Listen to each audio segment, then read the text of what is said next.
Good morning students, लक्ष्य में आप सभी का स्वागत है। मैं मॉसफेट का लेक्चर नंबर 2 बना रहा हूँ। लेक्चर नंबर 1 में हम लोगों ने सिंबल और कंस्ट्रक्शन को देख लिया था। अब हम लोग आज एक क्वेश्चन है मैं बताने जा रहा हूँ, उस क्वेश्चन को पढ़ते हैं।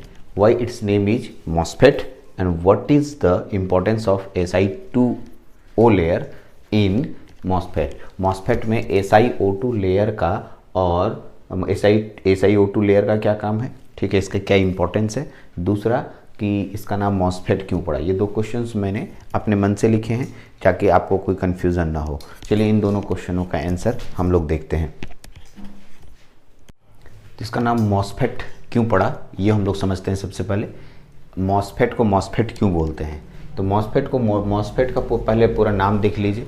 Why it's name is MOSFET. MOSFET को मॉसफेट क्यों बोले, ऐसे मैंने समझा दिया है थोड़ी देर पहले, लेकिन अभी आपको मॉसफेट को मॉसफेट क्यों बोलते हैं इसके लिए पहले 5 शब्दों को, 5 इसके जो 6 अल्फ़ाबेट्स हैं पहले इसको समझ लीजिए। M फॉर मेटल होता है, O फॉर ऑक्साइड होता है, S फॉर सेमीकंडक्टर होता है, F फॉर फील्ड होता है, E फॉर इफेक्ट होता है, T फॉर ट्रांजिस्टर होता है। अगर इन 6 शब्दों को मिलाइएगा तो मॉसफेट आएगा। लेकिन ये तो इसका नाम हुआ सर, ये तो फुल फॉर्म हुआ। हम इसको फोटो से कैसे समझेंगे, तो मैंने फोटो बनाया है यहाँ पर, जो कि आपके पास मॉसफेट का फोटो है, ऐसे ही डी मॉसफेट का फोटो है, ऐसे ही ई मॉसफेट का फोटो है। दोनों फोटोज़ में ये तीनों नाम आते हैं, मेटल भी आता है, ऑक्साइड भी आता है और सेमीकंडक्टर भी आता है। जैसे ये जो ब्लैक कलर वाला है ये मेटल है, और बीच में जो ग्रीन कलर से दिखाई दे रहा है ये ऑक्साइड का लेयर है, और जो रेड कलर से दिखाई दे रहा है और ब्लू कलर से दिखाई दे रहा है ये आपका सेमीकंडक्टर है। दोनों सेमीकंडक्टर यूज हुआ है, एक पी टाइप और एन टाइप, ठीक है।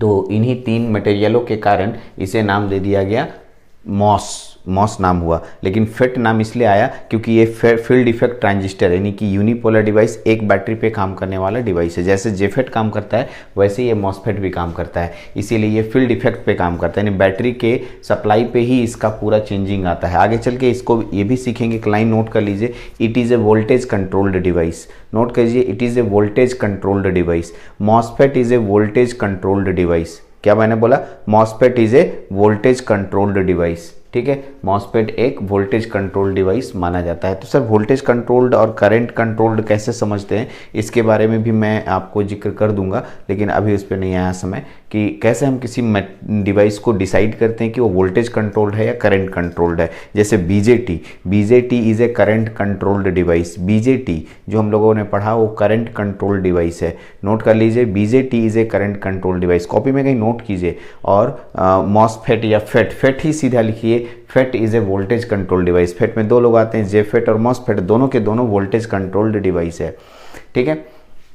हाँ, आप लोग को ये पूछ सकते हैं कि सर वोल्टेज कंट्रोल्ड और करंट कंट्रोल्ड कैसे डिसाइड करते हैं, वो भी मैं बहुत अच्छे से बता दूंगा, लेकिन अभी तुरंत बताऊंगा तो उतना समझ में आएगा नहीं। जैसे मैं पढ़ने के दौरान या आगे के ऑपरेशन के दौरान इसका जिक्र आएगा और मैं कर दूंगा, ठीक है। तो वोल्टेज कंट्रोल्ड और करंट कंट्रोल्ड कैसे होता है ये समझेंगे, ठीक है। एक आता है SiO2 क्यों लगाते हैं सर। ये SiO2 का लेयर किसी भी मटेरियल में देखने को नहीं मिलता है, जो हम लोग पीछे पढ़े जैसे ट्रांजिस्टर, डायोड, इसे कहीं भी SiO2 का लेयर देखने को नहीं मिलता है, ठीक है। तो यहाँ SiO2 क्यों लगाया गया। SiO2 हम लोग को ध्यान रखना है कि जो फेट होता है इसका इनपुट इम्पीडेंस हाई रखना है। तो इनपुट इम्पीडेंस हाई हम कैसे रखेंगे, तो कुछ ऐसा मटेरियल यूज करेंगे जिसका इम्पीडेंस हाई होता हो। तो हम इंसुलेटर मटेरियल का प्रयोग, इंसुलेटर का रेसिस्टेंस बहुत ज़्यादा होता है, इंसुलेटर का रेसिस्टेंस इन्फिनिटी नंबर में होता है, बहुत ज़्यादा होता है। जो मॉसफेट होता है इसमें इसका जो इनपुट इम्पीडेंस होता है बहुत ज़्यादा होता है। अगर मैं ये लेयर लगा दूं तो ये इंसुलेटर की तरह बिहेव करता है, ठीक है। एक डाइलेक्ट्रिक मटेरियल है, डाइलेक्ट्रिक, अब नया वर्ड आया डाइलेक्ट्रिक। तो धीरे धीरे वर्ड्स को आपको कलेक्ट करना है, बहुत सारे टेक्निकल वर्ड्स आएंगे और उनका धीरे धीरे आपके दिमाग में और ज़्यादा आएगा। बहुत सारे लोग डाइलेक्ट्रिक के बारे में जानते हैं, ठीक है। माइका भी डाइलेक्ट्रिक होता है, डाइलेक्ट्रिक मटेरियल बहुत जगह यूज हुआ होगा, मैग्नेटिक मटेरियल पढ़ते हैं वहाँ भी डाइलेक्ट्रिक यूज होता है। तो खैर डाइलेक्ट्रिक को मेरे को नहीं समझाना है अभी, डाइलेक्ट्रिक धीरे धीरे आएगा। अगर ये जूनियर क्लासेस देख रहे हैं इसको तो वो भी डाइलेक्ट्रिक नहीं समझे होंगे, तो घबराने की बात नहीं है। डाइलेक्ट्रिक एक प्रकार का मटेरियल है, ठीक है, जो इलेक्ट्रिसिटी को पास करने में कोई माने प्रॉब्लम नहीं करता है, दोनों को पास करने में, अलाउ करने में मदद करता है, ठीक है। तो एक इंसुलेटर है, करंट वो खुद नहीं फ्लो कराता है अपने बॉडी में, लेकिन वो मदद करता है पास करने में, इलेक्ट्रिसिटी को पास करने में। तो इस तरीके से डाइलेक्ट्रिक बहुत सारे टाइप के होते हैं, एयर भी होता है, माइका भी होता है, वॉलपेपर भी होता है, बहुत सारे SiO2 का लेयर भी होता है, बहुत सारे डाइलेक्ट्रिक हमारे पास अवेलेबल हैं। इसके लिए आपको डाइलेक्ट्रिक के बारे में डिटेल पढ़ना होगा, तो खैर मैं यहाँ डाइलेक्ट्रिक नहीं बता रहा हूँ, इसलिए डाइलेक्ट्रिक का बात इतना ही रखूँगा। हाँ, यहाँ पर मैं बोल रहा हूँ कि यहाँ पर देखिए ये एक प्रकार का लेयर है, एक इंसुलेटर का हाई इम्पिडेंस होता है, और इसी वजह से हम लोग ये कहते हैं कि मॉस्फेट का जो इनपुट इम्पिडेंस है बहुत ज़्यादा होने के कारण SiO2 का लेयर लगाते हैं। तो दो बात हुआ, SiO2 layer act as an insulator, so input impedance of gate is very high.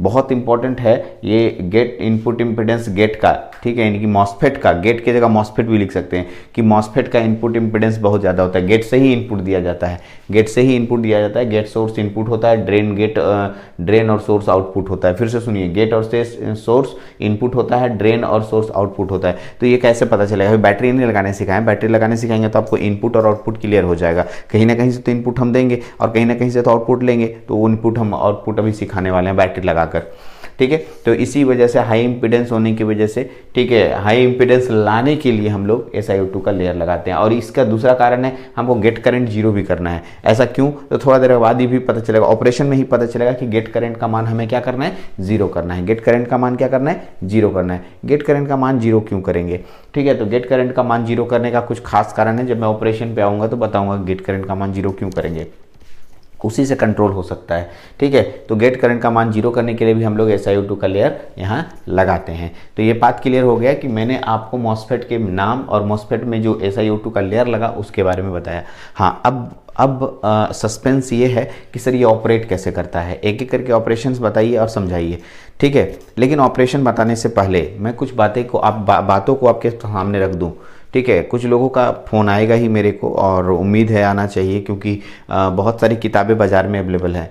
कोई लाल रंग का किताब होता है, कोई पीला रंग का, कोई कुछ राइटर का, कोई कुछ राइटर का, ठीक है। मेरे किताब में इस तरीके से फ़ोटो है, मैंने वर्टिकल फ़ोटो बनाया है। इसी फोटोज़ को बहुत सारे लोग हॉरिजेंटल बना देते हैं, मतलब इसको ऐसे घुमा देते हैं, ये नीचे वाले पोर्शन और ये वाला पोर्शन ऊपर रहता है ऐसे, तो ऐसे भी बुक्स में रहता है। तो देखिए अलग अलग लोग फ़ोटो बनाते हैं, अलग अलग किताबों में थोड़ा सा माइनर डिफरेंस मिलता है, बट सबका वर्किंग प्रिंसिपल एक ही होता है और सभी एक ही जैसा बनाते हैं। मैंने गेट बहुत छोटा लिया, उसमें गेट इतना लंबा चौड़ा लेगा, तो डिपेंड करता है वो कितना बड़ा इंसुलेटिंग मटेरियल ले रहा है, वो उससे कोई फ़र्क नहीं पड़ने वाला, सभी का ऑपरेशन एक ही जैसा होता है। हाँ, कुछ कंसेप्ट जैसे मैंने बोला इसमें चैनल होता है, मॉस्फेट में चैनल नहीं होता, इन सब कंसेप्ट्स को देखिएगा, सब में एकदम सेम मिलेगा, ठीक है। इसलिए अगर आप किताब खोलते हैं और मॉस्फेट मिलता है तो घबराएं नहीं, ठीक है। तो चलिए हम लोग अब यहाँ तक इसको नोट कीजिए। नोट करने के बाद हम लोग डिप्लीशन टाइप मॉस्फेट के ऑपरेशन पे आते हैं। अब यहाँ से मेरा ऑपरेशन शुरू हो जाएगा। तो आइए डिप्लीशन टाइप मॉस्फेट को डिटेल समझते हैं। अब मेरे पास इधर लिखा है डिप्लीशन टाइप मॉस्फेट, फोटो ही बना हुआ है, ठीक है।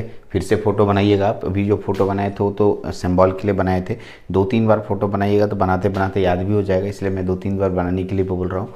तो मैंने फ़ोटो बना के इधर लिखा है इसके डिस्क्रिप्शन, या तो फ़ोटो बना करके नीचे इसको लिखिए, या इसको लिख करके नीचे में फ़ोटो बनाइए, एज यू विश।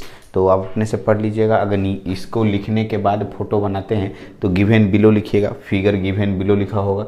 और अगर आप उसको बनाते हैं उसके बाद इसको लिखते हैं तो जहाँ जहाँ फिगर लिखा है गिव एंड एबव, बिलो की जगह एबव कर लीजिएगा, खुद से सेंटेंस चेंज कर लीजिएगा। वो मैं मान के चलता हूँ कि पहले मैं इसको लिखा हूँ फिर ये बनाया। तो आप देख लीजिए क्या कहता है, द कंस्ट्रक्शन। देखिए यहाँ पर लाइट आ रहा होगा, ये कंस्ट्रक्शन लिखा हुआ है, ध्यान देंगे, कंस्ट्रक्शन वर्ड है, ठीक है। यहाँ जो लाइट आ रहा है इस पर जनरली लाइट पड़ जा रहा है, ये कंस्ट्रक्शन शब्द है। The construction of N channel D MOSFET is given below.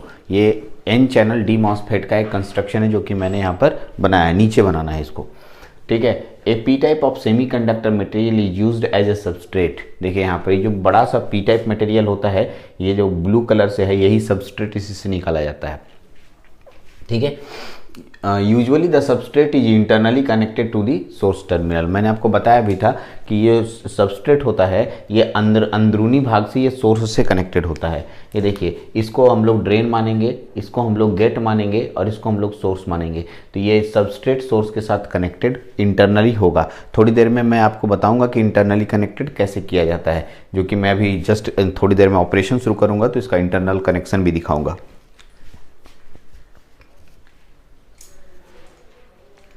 आगे बढ़ते हैं।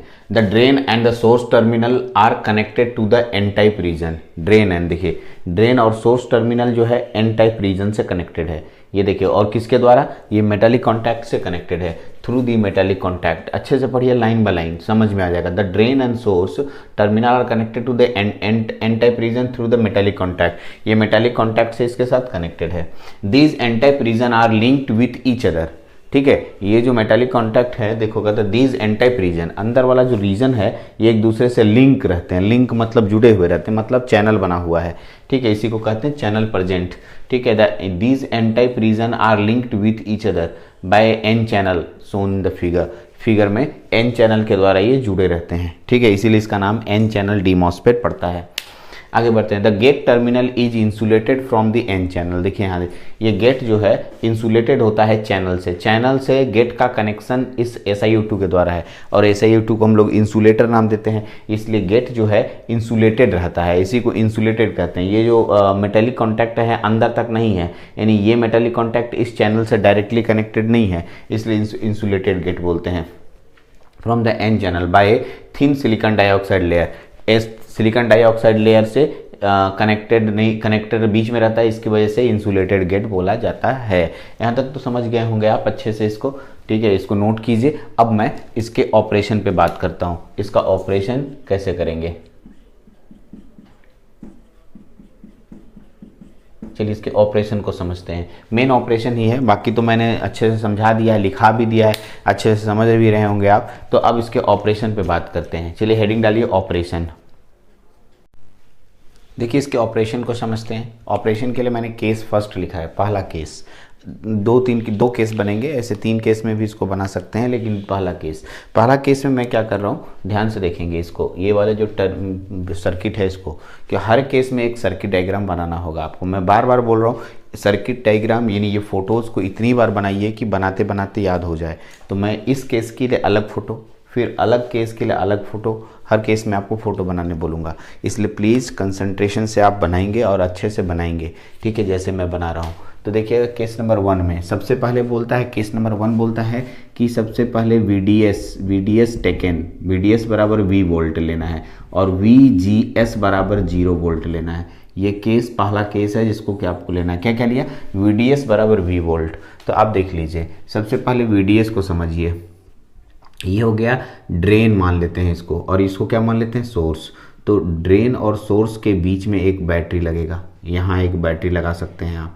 अब ये बैटरी आपकी मर्जी के अनुसार लगता है, ठीक है, क्योंकि इसको ड्रेन बनाए हैं तो इसका मतलब है ड्रेन क्या करता है, इलेक्ट्रॉन को बाहर निकालता है। और सोर्स से इलेक्ट्रॉन ऐसे अंदर जाते हुए ऐसे जाता है, नहीं इलेक्ट्रॉन इधर से बाहर निकलेगा। कब निकलेगा, इलेक्ट्रॉन ऊपर प्लस दीजिएगा और नीचे माइनस दीजिएगा।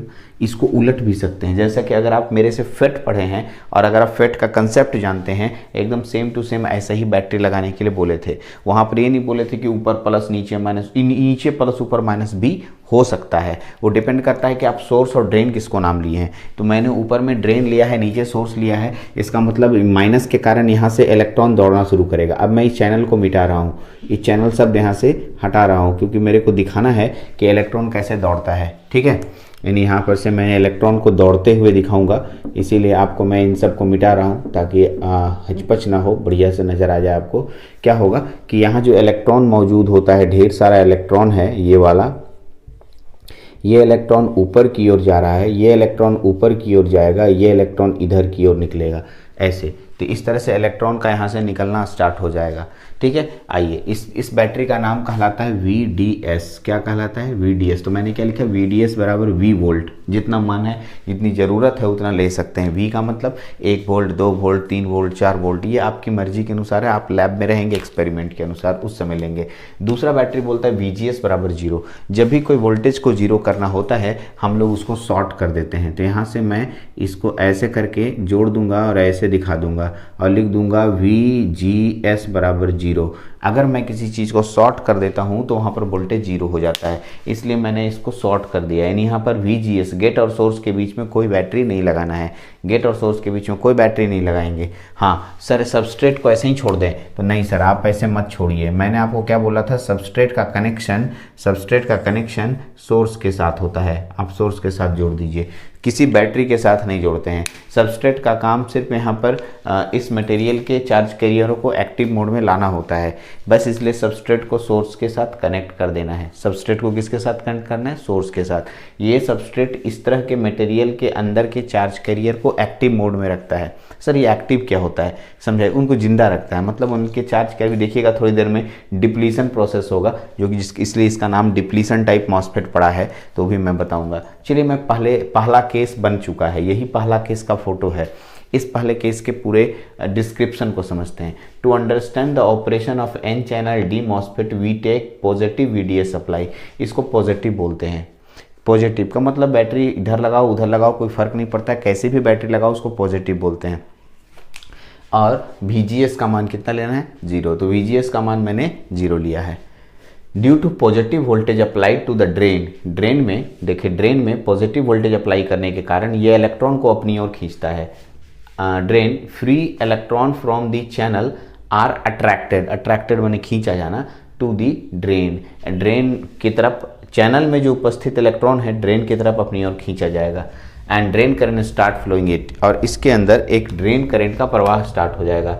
इसके अंदर कौन सा करंट आएगा? ड्रेन करंट ID, और यही ड्रेन करंट यहाँ से बन के निकलेगा, यहाँ से ऐसे जाएगा और इधर से ऐसे निकलेगा। इस करंट का नाम होगा IS, सोर्स करंट। ठीक है, तो आप देख रहे होंगे ड्रेन करंट और सोर्स करंट इसमें बराबर है, फ्लो कर रहा है। जितना ड्रेन करंट होगा उतना ही सोर्स करंट भी होगा, और इस तरीके से फ्लो कर रहा है। इसमें एक तरह के चार्ज कैरियर, सिर्फ इलेक्ट्रॉन का प्रवाह हो रहा है, इस होल का कोई काम नहीं अभी दिख रहा है, इसलिए हम लोग इसको यूनिपोलर डिवाइस बोलते हैं। क्या बोलते हैं? Unipolar device. मैंने बोला भी था यूनिपोलर नाम क्यों पड़ता है, एक ही तरह के चार्ज कैरियर की भागीदारी होती है। तो ये पहला केस है। ठीक है, अब आइए इसमें एक और लास्ट बात। ऐसा भी हो सकता है VDS का मान मैं थोड़ा और बढ़ा देता हूँ, मतलब 1 वोल्ट से 2 वोल्ट, 2 से 3, 3 से 4, तो जितना ज़्यादा बढ़ाइएगा इलेक्ट्रॉन उतना तेज़ी से अपनी ओर खींचेगा, इलेक्ट्रॉन को चैनल से अपनी ओर तेज़ी से खींचेगा, तो उसमें करंट भी बढ़ेगा। कौन बढ़ेगा? ID करंट बढ़ेगा। कौन सा करंट बढ़ेगा? ID current. कौन करंट बढ़ रहा है? ID current. किसके द्वारा बढ़ रहा है? पॉजिटिव VDS के द्वारा। यहाँ से इलेक्ट्रॉन को तेज़ी से खींच रहा है, जिसके कारण ID करंट बढ़ रहा है। ऐसा होगा ना कि आप सर बैटरी बढ़ा रहे, करंट भी बढ़ रहा है, एक समय के बाद बैटरी बढ़ाते रह गए लेकिन करंट बोल रहा है इससे ज़्यादा हम आगे करंट नहीं बढ़ा सकते हैं, ये मेरा सैचुरेट लेवल है। ठीक है, उसके बाद हम करंट नहीं फ्लो करा सकते हैं। ठीक है, तो वही उस डिवाइस में इलेक्ट्रॉन का मैक्सिमम वेलोसिटी होगा और उससे करंट निकलेगा। उस करंट का नाम देंगे IDSS। क्या नाम देंगे? IDSS। नाम क्या होता है? Drain source saturation current. Drain और सोर्स के बीच में करंट फ्लो करता है, और सैचुरेशन का मतलब इससे ज़्यादा करंट अब नहीं फ्लो हो सकता, चाहे तुम बैटरी और बढ़ा दो चाहे उससे ज़्यादा कर दो, तो कोई फर्क नहीं पड़ता है, उतना ही करंट फ्लो करेगा। इसी को कहते हैं drain source saturation current, IDSS। तो पहला केस आपको समझ में आ गया होगा। पहला केस मैंने VDS लिया, VGS का मान 0 लिया।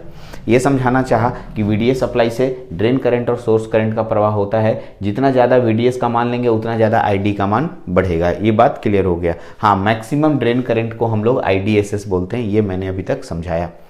अब आते हैं सर, जब बैटरी VGS EV रहेगा तब क्या होगा ये बताइए। तो उसको केस नंबर 2 पे पढ़ते हैं। आप ये तो लिख चुके होंगे, पहले इसको मिटाऊंगा और यहीं पर केस नंबर 2 बनाऊंगा। ठीक है, तो पहले केस नंबर 1 लिखिए और उसके बगल में या उसके नीचे ये फोटो बनाइए, क्योंकि इसी फोटो में चेंजिंग करेंगे। हर बार का फोटो अगर आपके पास रहेगा तो एग्जाम के टाइम में पढ़ते समय आसानी होगी, इसलिए इसके साथ ये फोटो बनाइए। फिर मैं केस नंबर 2 लिख रहा हूँ, उसके साथ फिर मैं चेंज करूँगा, वो फोटो बनाइएगा। चलिए इतना को नोट डाउन कीजिए, फिर आगे बढ़ते हैं। तो आइए इसके दूसरे केस पे बात करते हैं। दूसरा केस आपको राइट साइड में लिखा हुआ दिख रहा होगा, केस नंबर 2, जिसमें लिखा है VDS बराबर V1, VGS बराबर नेगेटिव देना है। ये ऑब्जेक्टिव क्वेश्चन में आता है। ठीक है, आप गेट में कैसा सप्लाई देते हैं मॉसफेट में, अभी डिप्लीशन टाइप मॉसफेट में गेट में कैसा सप्लाई दे रहे हैं? नेगेटिव। तो नेगेटिव देखिए मैं बना रहा हूँ, VGS का मान 0 हटाइए, इसको हटा रहा हूँ, नेगेटिव सप्लाई, यानी ये गेट टर्मिनल है, गेट में नेगेटिव देना है यानी माइनस और इधर नीचे प्लस। इस बैटरी का नाम होगा VGS, ये VGS कहलाएगा। गेट नेगेटिव हो गया। सर ऐसा क्यों हुआ, क्यों करते हैं नेगेटिव, क्या पॉजिटिव कर सकते हैं? पहला क्वेश्चन ये आएगा। पहले तो नेगेटिव क्यों करते हैं उसका जवाब, फिर पॉजिटिव कर सकते हैं कि नहीं कर सकते हैं उसका भी जवाब। देखिए ध्यान से सुनिएगा, ये जो मैंने जगह बनाया है ये चैनल कहलाता है। क्या कहलाता है? चैनल। इसके अंदर इलेक्ट्रॉन उपस्थित है, ढेर सारे इलेक्ट्रॉन उपस्थित है। हाँ सर, इसमें अंदर ढेर सारे इलेक्ट्रॉन उपस्थित है जैसा कि आप बता रहे हैं, और ये इलेक्ट्रॉन इधर से इधर जा रहा है इस बैटरी के कारण। ये भी सही है, एकदम सही है। लेकिन हम लोग करंट को कंट्रोल करना है। करंट को कंट्रोल मतलब कि सर इसको बढ़ाना या घटाना है। कौन से करंट को? तो ड्रेन करंट को। तो ड्रेन करंट को कंट्रोल करने की जिम्मेवारी किसकी है? गेट की है। तो गेट जो है ड्रेन करंट को कंट्रोल करने के लिए यहाँ पर आता है। तो सर गेट को कैसे कंट्रोल करेगा? ना तो इसका इसके साथ कनेक्शन है, तो ये अपना प्रभाव छोड़ता है। ये नेगेटिव ये मेटालिक कॉन्टैक्ट को देता है और ये डाइलेक्ट्रिक से होते हुए इसके पास पहुँचता है। यहाँ पर मैंने बोला था कि इसको अंदर कटिंग क्यों नहीं करते हैं वो मैं बताऊंगा, ठीक है। इंसुलेटेड क्यों करते हैं ये बताऊंगा। वही एक ही बात हुआ, इंसुलेटेड क्यों किए, यानी कि कटिंग करके क्यों नहीं डाले, दोनों एक ही क्वेश्चन हुआ। ये माइनस टर्मिनल जब इसमें दिए इंसुलेटेड करके, तो ये नेगेटिव का प्रभाव इस इलेक्ट्रॉन पे पड़ता है, ठीक है। और साथ साथ, ठीक है, ये पॉजिटिव के कारण, देखिए पॉजिटिव है, ये पॉजिटिव, ध्यान दीजिएगा, ये पॉजिटिव, इसका पॉजिटिव प्रभाव इस पे पड़ता है। ये देखिए इस पे, ये मैंने यहाँ पर जोड़ा है सोर्स से, ये सोर्स कनेक्टेड है, ये वाला सोर्स से किसको जोड़ा है? पॉजिटिव से। सबस्ट्रेट को किसके साथ जोड़ा है? पॉजिटिव से। ये पॉजिटिव इधर जाना चाहता है, ध्यान देंगे इधर, ये वाला प्लस इधर जाना चाहता है, और ये इलेक्ट्रॉन माइनस के कारण इधर आना चाहता है। ध्यान देंगे फिर से एक बार, ये माइनस है, ये इस मेटल को मिला, मेटल डाइलेक्ट्रिक स्ट्रेंथ से पार होते हुए अपना प्रभाव छोड़ता है इस चैनल पे उपस्थित इलेक्ट्रॉन के। साथ साथ यहाँ से देखिएगा सबस्ट्रेट के positive terminal, substrate positive terminal से कनेक्टेड है, यह पॉजिटिव टर्मिनल को रिपेल करता है। यह पॉजिटिव टर्मिनल इलेक्ट्रॉन के अंदर इस थिन जंक्शन, ये जो पतला जंक्शन रेड कलर का दिखाई दे रहा है, इसके अंदर चला जाता है, ठीक है। देखिए मैं इसको और थोड़ा अच्छे से दिखा रहा हूँ, ये ऐसे यहाँ पर और प्लस दे दे रहा हूँ, एकदम नज़दीक आ जाता है और इसके अंदर चला जाता है, अंदर, ये देखिए अंदर चला गया। ये अंदर दिखा कैसे दिखाएंगे, इसलिए इसको हम क्या कर रहे हैं, ये अंदर जाकर इलेक्ट्रॉन और होल रिकम्बाइन कर लेता है, ये इलेक्ट्रॉन होल रिकम्बाइन कर लेता है, ये इलेक्ट्रॉन होल रिकम्बाइन कर लेता है। यहाँ अगर इलेक्ट्रॉन होता तो इलेक्ट्रॉन होल रिकम्बाइन कर लेगा। तो ये अंदर जाके कहाँ रिकम्बिनेशन होता है? तो चैनल के अंदर होता है, बाहर ऐसे नहीं होता है। ये प्लस अंदर छलांग मारेगा, छलांग मारने के बाद इलेक्ट्रॉन और होल छलांग मतलब उड़ के छलांग नहीं मारेगा सर, पतला सा डिप्लीशन लेयर होता है उसके बाद पार होता है। ये इसके प्रभाव के कारण, ये पॉजिटिव प्रभाव और नेगेटिव प्रभाव, इलेक्ट्रॉन उधर जा रहा है और होल इधर आ रहा है, तो चैनल के अंदर होल आता है, इलेक्ट्रॉन और होल रिकम्बाइन होते हैं। और आपको एक बात याद दिला दूँ, जहाँ भी इलेक्ट्रॉन और होल रिकम्बिनेशन प्रोसेस स्टार्ट होगा उसे डिप्लीशन प्रोसेस कहते हैं। क्या बोलते हैं? डिप्लीशन प्रोसेस, ठीक है। पहला नाम तो डिप्लीशन प्रोसेस नाम क्यों पड़ा था, डिप्लीशन टाइप मॉसफेट क्यों पड़ा था, वो यहाँ पर क्लियर हो गया। ये सबसे अंतिम पॉइंट है, आप ध्यान रखेंगे, शुरुआत पॉइंट नहीं है, सबसे फर्स्ट पॉइंट यहाँ से है। हम लोग को सबसे पहला बात क्या करना है, डिप्लीशन प्रोसेस तो समझा दिया, मैं अंतिम में फिर से एक बार आऊँगा, आप चिंता नहीं करें। पहले वीडीएस लगाया, वीडीएस के कारण आईडी करंट फ्लो कर रहा है और आईएस करंट फ्लो कर रहा है, एकदम सही है, यहाँ तक में कोई दिक्कत नहीं है। हमको लगा कि आईडी का मान बढ़ना या घटना चाहिए, मेरे हाथ में कंट्रोल होना चाहिए, हम जब चाहेंगे आईडी का मान बढ़ा सकें, जब चाहें आईडी का मान घटा सकें। तो इसकी मदद करने के लिए कौन आया? गेट। गेट में हम कौन सा सप्लाई लगाएंगे? नेगेटिव सप्लाई, ऊपर नेगेटिव नीचे पॉजिटिव। जब गेट में नेगेटिव सप्लाई देंगे तो नेगेटिव प्रभाव के कारण इलेक्ट्रॉन उधर जाना चाहेगा और होल इधर आना चाहेगा। होल अंदर आ जाता है जंक्शन के पास और इलेक्ट्रॉन और होल रिकम्बाइन कर लेते हैं। जैसे ही अंदर आता है इलेक्ट्रॉन होल रिकम्बाइन हो जाते हैं। इलेक्ट्रॉन होल रिकम्बिनेशन होगा तो इलेक्ट्रॉन स्थिर हो जाएगा। मतलब होल क्या है? एक प्रकार का वैकेंसी है। आपको याद कीजिए सेमीकंडक्टर में पढ़ा था, होल क्या है? एक प्रकार का वैकेंसी है। वैकेंसी में इलेक्ट्रॉन को जगह मिलता है तो इलेक्ट्रॉन बैठ के स्टेबल हो जाता है। इसका मतलब इसमें इस चैनल में इलेक्ट्रॉन, फ्री इलेक्ट्रॉन की संख्या घटना शुरू हो जाएगी। सही है। मान लिया हम लोग 10 लोग थे, हमको कुर्सी मिल गई, मैं बैठ गया, तो भाई तुम्हारे खड़े हुए लोगों में यानी फ्री लोगों में से मैं एक कम हो गया। वैसे 2 कुर्सी और लगा दिए तो 2 लोग और बैठ गए, तो जितने फ्री लोग थे उसमें से 2 और कम हो गए। इस तरह से जितने रिकम्बिनेशन प्रोसेस होंगे उतना ज़्यादा फ्री इलेक्ट्रॉन्स कम होने लगेगा इसके अंदर और धारा का मान भी कम होगा। इलेक्ट्रॉन की मात्रा कम होगी तो धारा का मात्रा भी कम होगा। यही बात को मैंने ढंग से अपने लैंग्वेज में लिखा है। Due to negative voltage applied between gate and cathode, gate और कैथोड के बीच में, देखिए गेट और कैथोड, सॉरी गलती लिखा गया, गेट और कैथोड, गेट एंड सोर्स लिखना था, gate and source terminal, VGS, gate and source terminal, then we will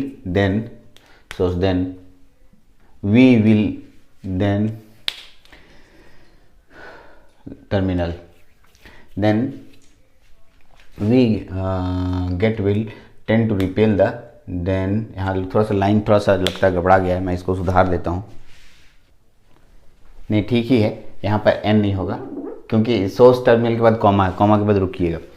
gate and source terminal, the gate will tend to repel, GET gate होगा, GATE gate, the gate will tend to repel, इसीलिए गलती हो रहा था, the gate will tend to repel the free electron towards the p-type substrate and attract the hole from the substrate, substrate से attract होता है और ये इलेक्ट्रॉन को रिपेल करता है और सबस्ट्रेट की तरफ से होल को अट्रैक्ट करता है, होल को उधर से अट्रैक्ट कर रहा है और चैनल में उपस्थित इलेक्ट्रॉन को रिपेल कर रहा है। ठीक है, दोनों बात हो रहा है, कौन ऐसा कर रहा है, गेट ऐसा कर रहा है। चलिए ठीक है, these electron and hole will recombine inside the channel, यही बात है, recombine inside the channel, channel के अंदर रिकम्बिनेशन हो जाते हैं क्योंकि उधर से जो होल आता है वो चैनल के अंदर घुस जाता है, चैनल के अंदर घुसने से इलेक्ट्रॉन और होल रिकम्बाइन हो जाएंगे। कोई भी चैनल में फ्री इलेक्ट्रॉन दौड़ रहा है, अगर उसमें कोई होल आ गया, सोचिए कोई होल आ गया तो रिकम्बिनेशन प्रोसेस तो होगा ही। ठीक है, दिस विल रिड्यूस, रिड्यूस मैंने कम करना, the number of free electron available for conduction, इसके अंदर उपस्थित जितने इलेक्ट्रॉन्स थे उसमें उसकी संख्या घटने लगती है और करंट भी घटने लगता है। Therefore the drain current will decrease with increase in negative value of VGS, ये ऑब्जेक्टिव क्वेश्चन में पूछा जाता है, यहाँ से ऑब्जेक्टिव क्वेश्चन निकलता है। पहला ऑब्जेक्टिव क्वेश्चन यहाँ निकलता है कि VGS को नेगेटिव दिया जाता है या पॉजिटिव दिया जाता है, ये पहला ऑब्जेक्टिव क्वेश्चन। दूसरा, नेगेटिव VGS देने से decrease with increase in value of VGS, negative value का VGS का मान बढ़ाने से करंट जो है डिक्रीज करता है। कौन सा करंट डिक्रीज करता है सर, तो ड्रेन करंट, IG का मान तो फ्लो ही नहीं करता है क्योंकि इंसुलेटेड है, तो ये ड्रेन और सोर्स करंट की बात करेंगे, मेनली ड्रेन करंट की ही बात करते हैं हम लोग। 10 VGS इंक्रीजेड ID decreases, important point है, VDS यदि बढ़ेगा तो ID घटेगा for a constant value of VDS, यहाँ तक तो क्लियर हो गया। नेक्स्ट ये वाला पॉइंट, इसमें इस पॉइंट को लिखने का मेरा मकसद यही है क्योंकि इसका नाम डिप्लीशन टाइप मॉस्फेट नाम क्यों पड़ा था वो बताना। तो डिप्लीशन टाइप मॉस्फेट इसलिए क्योंकि जैसे ही ये होल इस चैनल के अंदर आता है इलेक्ट्रॉन के साथ रिकम्बाइन कर लेता है, मैंने गोल गोल घेरा बनाया है। ठीक है, बहुत सारे लोग ये समझते हैं कि इलेक्ट्रॉन इधर होल इधर है, रिकम्बाइन कर लेता है, नहीं सर, होल जो है चैनल के अंदर जाता है, चैनल के अंदर इनसाइड द चैनल लिखा हुआ है। ठीक है, मैंने आपको अभी बताया कि इनसाइड द चैनल, चैनल के अंदर रिकम्बिनेशन होता है और इसी रिकम्बिनेशन प्रोसेस को डिप्लीशन कहते हैं। आपको कहाँ आया डिप्लीशन शब्द, PN जंक्शन डायोड में डिप्लीशन शब्द आया था, डिप्लीशन रीजन, जहाँ N साइड और P साइड के इलेक्ट्रॉन और होल रिकम्बाइन होकर के एक क्षेत्र रीजन बनाते हैं, उसे डिप्लीशन कहते हैं। तो वही बात यहाँ भी इलेक्ट्रॉन और होल रिकम्बाइन हो रहा है, इसलिए इस प्रोसेस को डिप्लीशन प्रोसेस कहते हैं और इसलिए इस तरह के मॉस्फेट का नाम N चैनल डी मॉस्फेट यानी N channel depletion type MOSFET पड़ा। N चैनल इसलिए क्योंकि चैनल यहाँ N का है तो N channel depletion type MOSFET हो जाएगा। तो ये आपको मैंने अच्छे से लिखा है, इसका नाम था N चैनल डी मॉस्फेट। अब बात बचता है कि अभी वीडियो लंबा हो जाएगा, मैं आगे और बताऊंगा, तो अभी इसमें क्या क्या बचा हुआ है, इसके कैरेक्टरिस्टिक बचे हुए हैं वो बताऊंगा। ठीक है, कैरेक्टरिस्टिक पूरा डिटेल बताऊंगा। दूसरा, अब अपने से P चैनल डी मॉस्फेट को लिखना है, P चैनल डी मॉस्फेट खुद से आपको लिखना है। सर आप बोलिएगा सर ऐसे कैसे नहीं लिख पाएंगे, आप कोशिश कीजिए P चैनल डी मॉस्फेट आराम से लिख पाएंगे। ठीक है, P चैनल डी मॉस्फेट में क्या करना है, इसको N करना है, इसको P करना है। यहाँ पर बैटरी उल्टा हो जाएगा जिसके कारण करंट का डायरेक्शन उल्टा होगा और यहाँ पर भी वैसे ही लेना है जो कि यहाँ अगर होल है और यहाँ इलेक्ट्रॉन है तो इलेक्ट्रॉन को कैसे खींचा जाए और होल को कैसे ढकेला जाए, तो यहाँ प्लस दीजिएगा तो होल को ढकेला जाएगा और इलेक्ट्रॉन को खींचकर यहाँ रिकम्बिनेशन प्रोसेस होगा। सब कुछ जस्ट रिवर्स करना है और लिखना भी अपने से है। लिख पाइएगा तो ठीक है, नहीं लिख पाइएगा तो हमको बताइएगा तो मैं लिखा दूंगा, मतलब लेकिन पहले अपने से कोशिश करना है। किसको कोशिश करना है, P चैनल डी मॉस्फेट को अपने से कोशिश करना है, एकदम same to same fresh work करते हुए अपने से बनाना है। ठीक है, बना उम्मीद है कि मेरे इतना पढ़ाने के बाद, इतना लिखने के बाद आप बना पाएंगे, इसलिए P चैनल अपने से बनाइएगा। कॉपी में बना होना चाहिए, ये नहीं कि सर छोड़ो ना समझ के नहीं बनाएंगे, ऐसे कीजिएगा तो आपका भी घाटा होगा, इसलिए बना लीजिएगा P चैनल वाला। तो ये हो गया हम लोग का डिप्लीशन टाइप मॉस्फेट का वर्किंग प्रिंसिपल। यहाँ के बाद अगला जो लेक्चर होगा इसके कैरेक्टरिस्टिक पे बात करेंगे, वो कैरेक्टरिस्टिक खत्म हो जाएगा तब हम लोग बात करेंगे ई मॉस्फेट पर, इन्हांसमेंट टाइप मॉस्फेट पे बात करेंगे। ठीक है, इन्हांसमेंट टाइप मॉस्फेट के भी 2 लेक्चर बनेंगे, एक ऑपरेशन वाला और एक कैरेक्टरिस्टिक वाला। इसके बाद मॉस्फेट को हम यहाँ फिनिश समझेंगे क्योंकि मॉस्फेट की बाइसिंग आपको नहीं पढ़नी है, वो थोड़ा टफ हो जाता है, बीटेक लेवल में जाता है, इसलिए मॉस्फेट की बाइसिंग हम नहीं कराएंगे। ठीक है, हाँ मॉस्फेट का पूरा आपको पूरा डिटेल मैंने बता दिया, वो बता रहा हूँ, अभी और 2-3 लेक्चर में सब क्लियर हो जाएगा। तो चलिए इतना को नोट कीजिए, इस लेक्चर में इतने ही रखते हैं, अगले लेक्चर में फिर से मिलेंगे हम लोग। Thank you very much.